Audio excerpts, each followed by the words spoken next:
संवाद कसा साधता? भक्तांशी संवाद माऊली म्हणूनच साधतो.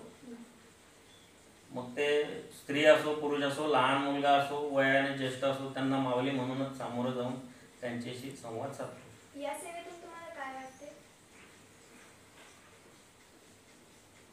या सेवेतून समाधान वाटतं. तुम्ही लोकांना धार्मिक कार्यासाठी कसं प्रेरित करता?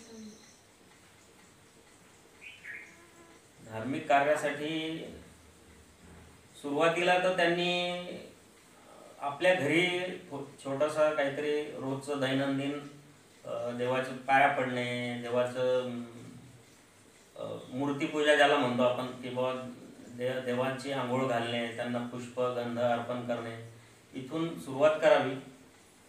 आणि मग नंतर किंवा आपल्या आजूबाजूला काही मंदिरं असतात.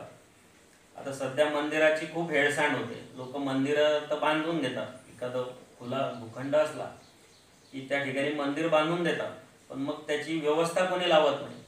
मग लोकांनी स्वयंप्रेरणे येऊन ते मंदिरात स्वच्छता करणे, त्या देवाची पूजा करणे, तिथे सडा संवर्जन करणे, देवाला फुलं अर्पण करणे, आजूबाजूचा परिसर स्वच्छ ठेवणे, जेणेकरून येणाऱ्याला तिथे प्रसन्न वाटलं पाहिजे. असं या प्रकारचं धार्मिक कार्य करावं अशी माझी अपेक्षा. महाराजांच्या मंदिरातील एखादा देवशक्तीचा तुमचा अनुभव आहे का?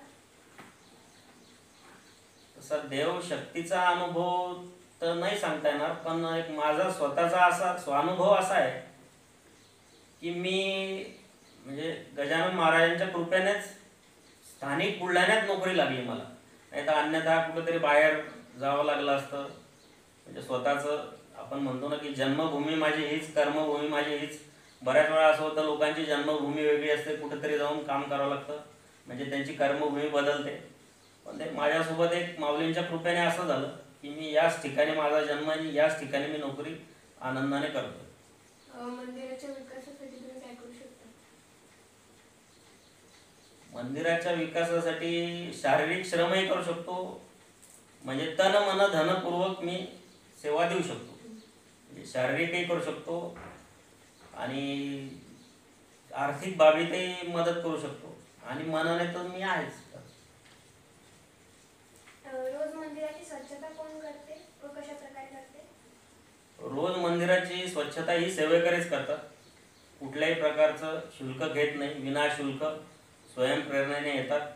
ज्याला जिथे कचरा दिसला तो झाडू उचलतो आणि स्वतः झाडायला सुरुवात करतो. रात्री तर नंबर लावावा लागतो. ते मंदिर झाडण्यासाठी इतके सेवेकरी स्वतःहून येत असतात. मग बऱ्याच वेळा काय होतं की झाडू संपतात, तो पोचा संपतो, इतके म्हणजे असं कोणाला पगारी नोकर कोणी लावलेला नाही. सगळे स्वयंप्रेरणेने स्वतःच्या इच्छेने सगळे तिथे हजर असतात. मंदिरातील कार्यक्रमाचे नियोजन आणि व्यवस्थापनाचे नियोजनमध्ये तुमचे काय योगदान आहे? आत्ताच्या काळात थोडं कमी आहे, पण आधीच्या काळामध्ये म्हणजे कार्यक्रम कधी ठेवायचा, त्या तारखांपासून त्याची वेळ, अपेक्षित किती संख्या येईल, त्यांच्यासाठी काय मेनू करायचा, या सगळ्यांमध्ये मी असायचोच प्रत्येक ठिकाणी. कारण जे मंदिराचे जे अध्यक्ष होते प्रथम, त्यांचे माझे एकदम ऋणानुबंध होते. आमचे विचारही जुळायचे. त्यामुळे आधीच्या काळात मी पूर्ण वेळ त्यांच्यासोबत असायचो. त्यांचं निधन झाल्यानंतर थोडंसं आमचंही थोडंसं हे झालं. त्यामुळे आता तेवढं नाही आहे, पण आधी पूर्ण सहभाग असायचा 100%. मंदिरात जास्त भक्तांची संख्या केव्हा होते? मंदिरात आठवड्याचा जर विचार केला तर गुरुवारी सगळ्यात जास्त संख्या असते. आणि सणावारांचा जर विचार केला तर गजानन महाराजांचा जो प्रगट दिन असतो, त्या प्रगट दिनाच्या दिवशी, त्यानंतर रामनवमीला आणि ऋषी पंचमीला, ज्या दिवशी गजानन महाराजांनी समाधी घेतली तो दिवस, असे वर्षातले हे 3 दिवस जास्त गर्दी असते. आणि आठवड्यातून गुरुवारी गर्दी असते. तर शाळेत तुम्ही आपल्या धार्मिक गोष्टींचे ज्ञान आपल्या विद्यार्थ्यांना देता का? नाही, तेवढ्या प्रमाणात नाही देत, पण ज्या प्रार्थनेने दुसऱ्या कोणाच्या धार्मिक भावना बिघडणार नाही किंवा त्याला ठेस पोहोचवणार नाही, अशा काही प्रार्थना मी मुलांकडून म्हणून घेत असतो. की जशी विश्वकल्याणाची प्रार्थना आहे, की ज्याच्यात कोणत्याही धर्माचा किंवा कोणत्याही देवाचा उल्लेख नाही अशा प्रार्थना मी मुलांकडून म्हणून घेतो. त्यानंतर ओंकार असेल हे मी सगळ्यांकडून म्हणून घेतो, कारण तो कोणत्या धर्माचा भाग नाही. आणि ध्यान जे असतं किंवा डोळे मिटून बसायचं हे मी सगळ्या मुलांना सांगत असतो. मंदिरात महाप्रसाद कोणत्या दिवशी असतो? मंदिरात मोठा महाप्रसाद आधी सांगितल्याप्रमाणे गजानन महाराज प्रगट दिन, रामनवमी आणि ऋषीपंचमी या 3 दिवशी मोठा महाप्रसाद असतो की ज्याला आपण भोजन प्रसाद म्हणतो.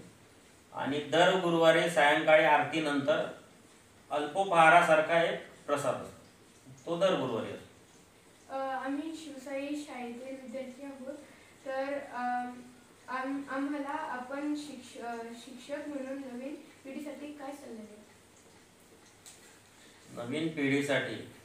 नवीन पिढीसाठी आता मी माझ्या शाळेतही सांगतो आणि अन्य मुलांनाही सांगत असतो की तुम्ही तुमचं शिक्षण घेत असताना किंवा जीवनामध्ये वावरत असताना फक्त आपल्या आई-वडिलांची स्वप्न डोळ्यात ठेवून ती पूर्ण करण्याच्या दृष्टीनं चालायचं. बाकी तर काही नाही सांगू शकत मी. फक्त आई-वडिलांची स्वप्न पूर्ण करण्याच्या ध्येयाने प्रेरित होऊन आपण चालायचं. त्यांची मान कुठे शरमेने झुकणार नाही आणि त्यांना आपल्यामुळे त्यांचे डोळे पाणावणार नाही एवढी काळजी फक्त आजच्या पिढीनं घ्यायची. शिक्षक आणि पुजारी यातील काही सामान्य सांगू शकतात का? शिक्षक आणि